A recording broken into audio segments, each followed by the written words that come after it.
कहानी की शुरुआत होती है एक ग्रुप एक्सप्लोरर्स से, जिनकी लीडर है सोफिया, और वो सब पैसिफिक ओशन में मौजूद हैं। सोफिया एक बहुत ही बड़ी फीमेल शार्क लिलीज को तलाश कर रही हैं। अचानक उनके सिस्टम पर एक अलर्ट आता है कि वो शार्क उनके बहुत करीब आ चुकी है। सोफिया तुरंत सभी डाइवर्स को ऑर्डर देती है, नीचे उतरो और शार्क को पीछे से कवर करो। जिसके बाद कुछ डाइवर्स समुद्र में छलांग लगा देते हैं, जिनमें सोफिया का हस्बैंड क्रिस भी शामिल होता है। थोड़ी देर की तलाश के बाद वो एक छोटे मरे हुए व्हेल मछली को देखते हैं, लेकिन किसी को समझ नहीं आ रहा कि वो मरी कैसे। क्रिस उसके करीब जाता है और देखता है कि उसके जिस्म पर शार्क के काटने के निशान हैं। तभी अचानक बहुत सारी फीमेल शार्क्स निकल आती हैं और पता चलता है कि वो सब लिलिस की बेटियां हैं। तभी लिलिस खुद सामने आ जाती है और सब उसे देखकर हैरान रह जाते हैं, क्योंकि उसका साइज पिछली बार के मुकाबले में डबल हो चुका होता है। 2 महीने पहले जब वो सब लिलिस को देखने आए थे, तब उसका साइज 3 मीटर था। अब लिलिस सिर्फ 2 महीने में 7 मीटर लंबी हो चुकी है। सोफिया क्रिस से कहती है कि जल्दी से उसका सैंपल लो ताकि हम उसके तेजी से बढ़ने का राज जान सकें। क्रिस हिम्मत करके उसके करीब जाता है सैंपल लेने,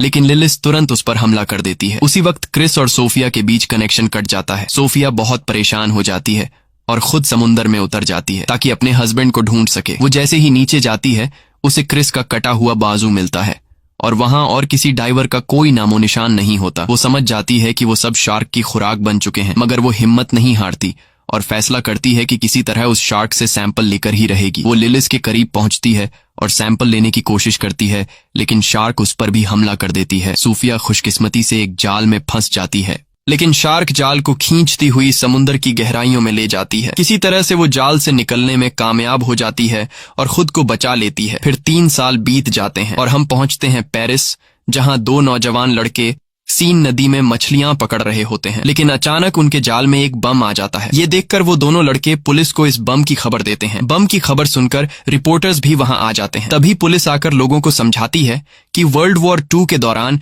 यहाँ शेल्स और मिसाइल्स रखी गई थीं, इसलिए डरने की कोई जरूरत नहीं है। यहाँ अक्सर बम मिलते रहते हैं और जब तक हम यहाँ हैं कुछ नहीं होगा। लोगों को यकीन दिलाया जाता है कि नदी सुरक्षित है। फिर हम पहुंचते हैं व्हेल कंजर्वेशन सेंटर, जहां हमें सोफिया दिखाई देती है। अब सोफिया ने शार्क पर रिसर्च करना बंद कर दिया है और अब वो बच्चों को मछलियों के बारे में जानकारी देती है। लेक्चर के दौरान उसे महसूस होता है कि कुछ लड़के उसका मजाक उड़ा रहे हैं। वो कह रहे होते हैं, कहाँ है वो सैंपल जो तुम्हारे हस्बैंड ने लाया था? क्या वो शार्क उसे मारकर सिर्फ सैंपल ही छोड़ गई? सोफिया बहुत दुखी हो जाती है और लेक्चर छोड़कर बाहर निकल जाती है। तभी एक लड़की नोरा उसे रोकती है और कहती है, मैं तुम्हारी सबसे बड़ी फैन हूँ। मैं तुम्हारे सारे रिसर्चेस को फॉलो करती हूँ, खासकर शार्क वाले। सोफिया कहती है, मैंने वो सब रिसर्च उसी दिन छोड़ दिए थे जब मेरे हस्बैंड की मौत हुई।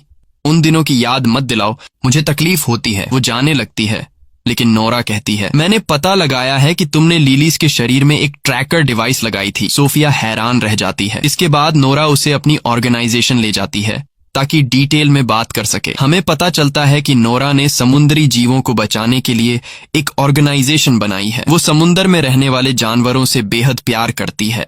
नोरा सोफिया को बताती है कि उसने पिछले 3 साल से लिलीज की मॉनिटरिंग की है और कहती है, सोफिया तुम्हें ये पता नहीं होगा कि लिली सब सीन नदी में है। सोफिया हैरान रह जाती है और कहती है, ये नामुमकिन है क्योंकि शार्क फ्रेश वाटर में जिंदा नहीं रह सकती। नोरा बताती है कि क्लाइमेट चेंज और पॉल्यूशन ने लिलीज की नेचर को बदल दिया है और अब वो इस माहौल में भी जीने के काबिल हो गई है। हमारे ग्रुप की कोशिश है कि उसे वापस समुद्र में भेज दें, वरना वो किसी भी वक्त मर सकती है। नोरा कहती है, मैं आज रात डाइव करने वाली हूँ, तुम भी साथ चलो सोफिया।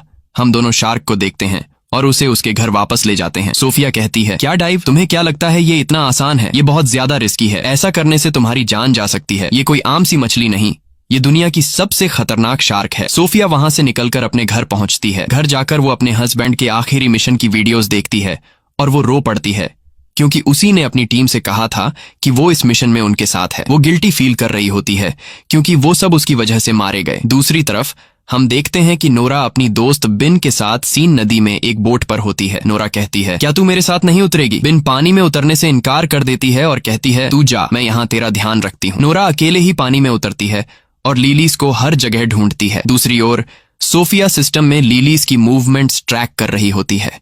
वो देखती है कि शार्क नोरा की तरफ बढ़ रही है, जिसके बाद वो पुलिस को कॉल करती है और बताती है कि नोरा अकेले रिवर के पानी में शार्क को ढूंढने गई है। नोरा अब भी शार्क को तलाश रही होती है। फिर वो एक कार के करीब जाती है जिस पर शार्क के अटैक के निशान होते हैं। उसी वक्त उसे पुलिस के सायरन की आवाज आती है तो वो समझ जाती है कि पुलिस नदी तक पहुंच गई है। वो फौरन पानी से बाहर आती है और भागने की कोशिश करती है, मगर पुलिस उसे पकड़ लेती है क्योंकि इस रिवर में डाइविंग मना है। सोफिया भी उसी वक्त वहां पहुंच जाती है और नोरा को पुलिस के हाथों गिरफ्तार होते हुए देखती है, मगर वो कुछ नहीं कर सकती। पूरी रात वो नदी के पास खड़ी रहती है लिलीज की मूवमेंट्स को ट्रैक करने के लिए। अगले दिन नोरा अब भी पुलिस स्टेशन में होती है क्योंकि वो कुछ भी बोलने को तैयार नहीं होती कि वो नदी में क्यों गई थी। वो सिर्फ कहती है, बस यार मैं तो नहाने गई थी। इंस्पेक्टर का नाम आदिल होता है। वो कहता है, तुम यहां से बाहर तभी निकलोगी जब सच बोलोगी। नहाने की कहानी छोड़ो, हमें बेवकूफ समझा है क्या? नोरा कहती है, सुनो भाई, मैं शार्क ढूंढने गई थी। आदिल हंसता है, क्या तू मेरे साथ मजाक कर रही है? नदी में शार्क? ये तो जहरीला पानी है। और फिर वो यहाँ आई कहां से?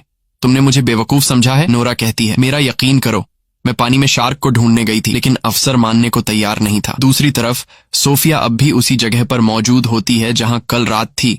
शार्क की मूवमेंट्स को देख रही होती है और वो काफी नर्वस और डरी हुई होती है क्योंकि शार्क उसके बहुत करीब होती है। तभी उसे पुलिस स्टेशन से कॉल आती है और उसे अपने ऑफिस बुलाया जाता है। वहां जाकर उसे पता चलता है कि ये कॉल नोरा की रिक्वेस्ट पर की गई थी ताकि वो ये प्रूव कर सके कि शार्क वाकई नदी में है। तभी पुलिस को एक लाश मिलती है नदी के किनारे से। सोफिया लाश की हालत देखकर डर जाती है क्योंकि लाश का आधा हिस्सा गायब था, जैसे उसे किसी बड़े जानवर ने काटा हो। सोफिया कहती है, ये काम तो शार्क का ही लगता है। फिर वो पुलिस स्टेशन जाती है और एक लेडी इन्वेस्टिगेटर को सारी जानकारी देती है जो वो लिलीज के बारे में जानती थी। वो ये भी बताती है कि ये शार्क बहुत खतरनाक है, जैसा कि तुम लोग समझ रहे हो वैसी नहीं। इसका साइज बहुत तेजी से बढ़ रहा है और हमें एक एक्सपर्ट टीम चाहिए ताकि हम शार्क को उसके असली समुंदर में वापस ले जा सकें, वरना अगर ये नदी में रही तो किसी भी वक्त मर सकती है। लेकिन वही नोरा को लगता है कि सोफिया और ऑफिसर शार्क को मारने वाले हैं, इसलिए अब नोरा शार्क को बचाने के काम पर लग जाती है और ऑफिसर सोफिया और अदिल को ऑर्डर देती है कि शार्क को सेफ तरीके से समुंदर में पहुंचाया जाए। फिर सोफिया डाइवर्स की टीम के साथ सीन नदी पहुंचती है ताकि शार्क को पकड़ सके। दूसरी तरफ नोरा भी चुपचाप उनका पीछा करती है और दूर से शार्क की मूवमेंट्स को देखती रहती है। सोफिया और उसकी टीम ट्रैकर के जरिए लिलीज की लोकेशन फिक्स कर लेते हैं। डाइवर्स जल्दी से सूट पहन के नदी में उतर जाते हैं। नोरा को लगता है कि वो लिलीज को मार देंगे तो फौरन अपनी दोस्त बिन को कॉल करती है और कहती है कि वो ट्रैकर सिस्टम हैक कर दे ताकि डाइवर्स शार्क की लोकेशन ट्रेस न कर सकें। बिन उसकी बात मान लेती है और सिस्टम बंद कर देती है। तभी डाइवर्स पानी में लिलीज को तलाश करते रहते हैं और वो लिलीज के काफी करीब होते हैं। उन्हें उसकी मूवमेंट का एहसास होने लगता है। तभी ट्रैकर अचानक बंद हो जाता है और वो उसका लोकेशन नहीं जान पाते। वो सब जल्दी से ऊपर आ जाते हैं इससे पहले कि शार्क उन्हें मार डाले। आदिल हैरान रह जाता है कि ट्रैकर अचानक कैसे बंद हो गया और वो सोफिया से कहता है, मुझे लग रहा है कि ये सब तुम्हारा किया धरा है। कसम से अगर कंफर्म हो गया कि तूने ये किया है तो ये तेरे लिए जिंदगी का आखिरी दिन होगा। सोफिया उसकी बातों से नाराज हो जाती है और वहां से चली जाती है और इत्तेफाक से वो नोरा को दूर से देखती है जो छुप के सब कुछ देख रही होती है। तो वो फौरन समझ जाती है कि उसी ने ट्रैकर का सिस्टम खराब किया है। रात को आदिल अपनी अफसर से बात कर रहा होता है और कहता है कि हमें दरिया के आसपास सब रुकावटें लगा देनी चाहिए जब तक हम उस शार्क तक नहीं पहुंचते। तो वो कहती है कि हम नदी का किनारा बंद नहीं कर सकते क्योंकि कुछ दिनों बाद यहाँ एक बहुत बड़ा रेस फेस्टिवल शुरू होने वाला है जिसे हम किसी भी हालत में रद्द नहीं कर सकते। पता चलता है कि ये फेस्टिवल एक बड़ी स्विमिंग रेस है जो सीन नदी में होने वाली है और इसमें देश के सबसे प्रोफेशनल स्विमर हिस्सा लेने वाले हैं। जाहिर है कि सिटी मेयर इस फेस्टिवल को कैंसिल नहीं करेगी क्योंकि इस पर $1 अरब से ज्यादा खर्च हो चुके हैं। आदिल बहुत मायूस हो जाता है और सोफिया के बारे में सर्च करता है और उसे सब कुछ पता चल जाता है कि उसके आखिरी मिशन के बाद क्या हुआ था। उसका हस्बैंड और पूरी टीम मर गई और वो अब भी खुद को कसूरवार मानती है। आदिल बहुत दुखी होता है कि उसने उसके साथ सख्त बात की और उसे नाराज करके भेज दिया। अगले दिन नूरा एक वीडियो बनाती है जिसमें वो शार्क के साथ हो रहे जुल्म पर बात करती है। वो कहती है कि हर साल लाखों शार्क मार दी जाती हैं ताकि ब्यूटी प्रोडक्ट्स और अमीरों के खाने बन सकें। ये क्रिएचर भी इंसानों की तरह जीने का हक रखती है। वो अपने जैसे नौजवानों से कहती है कि वो उसकी ऑर्गेनाइजेशन में शामिल हों और लेलिस शार्क को समंदर वापस पहुंचाने में मदद करें। सरप्राइज ये होता है कि वीडियो को लाखों व्यूज मिलते हैं और उसकी टीम में सैकड़ों नौजवान शामिल हो जाते हैं। सबका एक ही मकसद होता है, लेलिस को सलामती से समंदर तक वापस ले जाना। फिर आदिल सोफिया से मिलता है और कहता है, मैं माफी चाहता हूं अपनी बदतमीजी के लिए और वादा करता हूं कि मैं तुम्हें सिटी मेयर से मिलवाऊंगा। तुम उसे सब कुछ समझाओ। जिसके बाद आदिल सोफिया को मेयर से मिलवाने ले जाता है। सोफिया मेयर को सारा किस्सा सुनाती है और स्विमिंग रेस बंद करवाने की रिक्वेस्ट करती है, मगर मेयर कहती है कि हजारों फौजी वहां पर मौजूद होंगे और फेस्टिवल अपने टाइम पर ही स्टार्ट होगा, कोई शोर शराबा नहीं चाहिए। सोफिया गुस्से में आकर कहती है, ये फेस्टिवल कैंसिल होना चाहिए, वरना तुम सैकड़ों लोगों को मौत के मुंह में भेज दोगी। अगर वो लोग नदी में उतरे तो लेलिस एक एक करके सबको खा जाएगी, और तुम्हें अंदाजा भी नहीं है कि लेलिस दुनिया की सबसे खतरनाक शार्क है जिसे कोई भी काबू नहीं कर सकता। मेयर कहती है, देखो बहन, साफ साफ बात सुन लो, फेस्टिवल कैंसिल नहीं होगा, सरकार ने $1 मिलियन खर्च किए हैं इस पर। फिर मेयर पुलिस को ऑर्डर देती है कि किसी भी कीमत पर उस शार्क को मार दिया जाए। पुलिस सोफिया से मदद मांगती है तो सोफिया कहती है, मैं एक प्लान बनाऊंगी कि हम उसे नदी से निकालकर समंदर ले जाएं, मगर उसे मारा नहीं जाएगा। वो एक प्लान बनाती है जिसमें खास फ्रीक्वेंसीज के जरिए शार्क को ट्रैप किया जाएगा और थोड़ी देर के लिए बेहोश करके उसे समंदर में शिफ्ट कर दिया जाएगा। मगर प्लान शुरू होने से पहले बेन आ जाती है और वो मान जाती है कि उसने ही ट्रैकर सिस्टम खराब किया था और अब उसे पछतावा हो रहा है।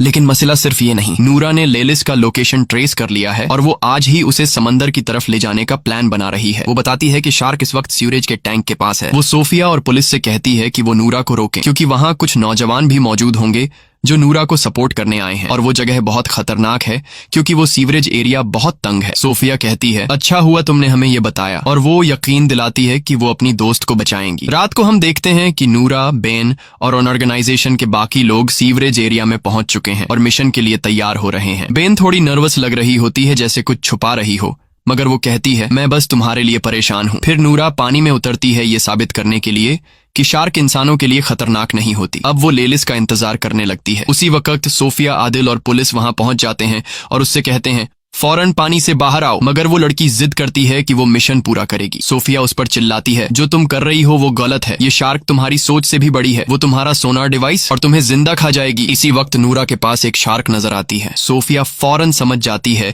कि ये छोटी शार्क लेलिस की बेटी है, लेकिन नूरा बहुत एक्साइटेड होती है और शार्क के करीब जाती है और उसे छूने लगती है ताकि सोनार डिवाइस से उसका पता लगा सके। तभी अचानक आदिल पानी में छलांग लगा देता है ताकि नूरा को बचा सके, लेकिन अचानक शार्क गुस्से में आ जाती है और नूरा पर हमला कर देती है और उसे निगल जाती है। उसी समय पूरे इलाके में हलचल मच जाती है और सभी नौजवान डर के मारे वहां से भागते हैं, और उनका जो फालतू सा प्लान था शार्क्स को बचाने का, वो इन्हें ले डूबता है। अब हर एक बंदा खुद को बचाने की कोशिश में लगा हुआ था, लेकिन बदकिस्मती से जगह तंग होती है और काफी लोग पानी में गिर जाते हैं और लेलिस और उसकी बेटी उन्हें मार देती हैं। हर तरफ पानी में इंसानों के टुकड़े नजर आ रहे थे। सारा पानी खून से लाल हो गया था। जैसे तैसे करके स्विमर थोड़े बहुत लोगों को बचा लेते हैं, लेकिन ज्यादातर लोग वो होते हैं जिनके हाथ या टांगें कट चुकी होती हैं, यानी वो सिर्फ बचा हुआ शरीर वापस ले आते हैं। फिर सब जख्मियों को पीरिस के हॉस्पिटल ले जाया जाता है, जहां सोफिया शॉक में खड़ी होती है और यकीन नहीं कर पा रही होती कि क्या हुआ। वो रोने लगती है, अपने शौहर और पुरानी टीम को याद करती है। तभी आदिल उसके पास बैठता है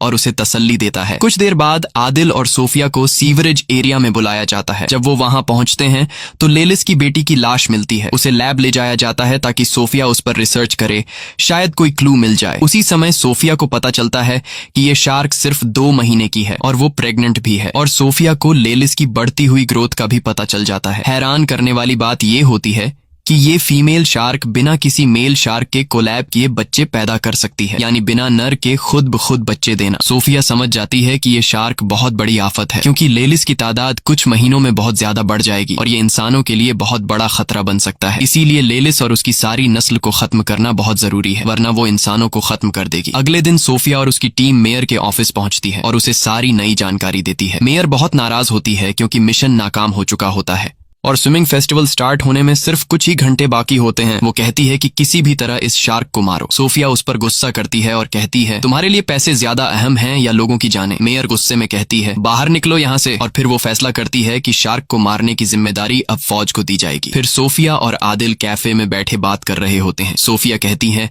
अगर फेस्टिवल को ना कैंसिल किया गया तो बहुत बड़ी तबाही हो जाएगी, क्योंकि मेयर पैसों की भूखी है और मुकाबला हर हाल में कराएगी। आदिल कहता है, चलो मिल के दुनिया बचाते हैं। वो दोनों प्लान बनाते हैं कि वो मेयर के बिना शार्क्स को मारेंगे। फिर आदिल अपने दोस्तों से बात करता है और उनसे मदद मांगता है। सब दोस्त राजी हो जाते हैं और एक टीम बनाते हैं। पहला काम ये होता है कि 2 बम एक्सपर्ट्स को बुलाया जाए ताकि वो पानी में डायनामाइट लगाए और उसी से लेलिस को मारा जाए। फेस्टिवल के दिन सोफिया, आदिल और पूरी टीम नदी में गोता लगाती है और शार्क्स की तरफ बढ़ते हैं ताकि बम खास उनके घर में लगा दें। उधर मेयर मेला ओपन कर रही होती है उसे कुछ भी पता नहीं होता आदिल और सोफिया के प्लान का। फौज भी अपनी बोट्स में तैयार बैठी होती है किसी भी हमले के लिए। सोफिया की टीम शार्क के में जगह तक पहुंच जाती है और वो वहां हजारों शार्क मछलियां देखती है। सोफिया अपनी टीम को कहती है कि रुक जाए क्योंकि शार्क इंसानी हरकत से खतरा महसूस करती है। दूसरी तरफ मेला शुरू हो जाता है और स्विमर पानी में कूद जाते हैं। सोफिया और उसकी टीम शार्क्स के बीच बम लगा देती है और जैसे ही काम खत्म होता है सब ऊपर जाने की कोशिश करते हैं। तभी एक शार्क आती है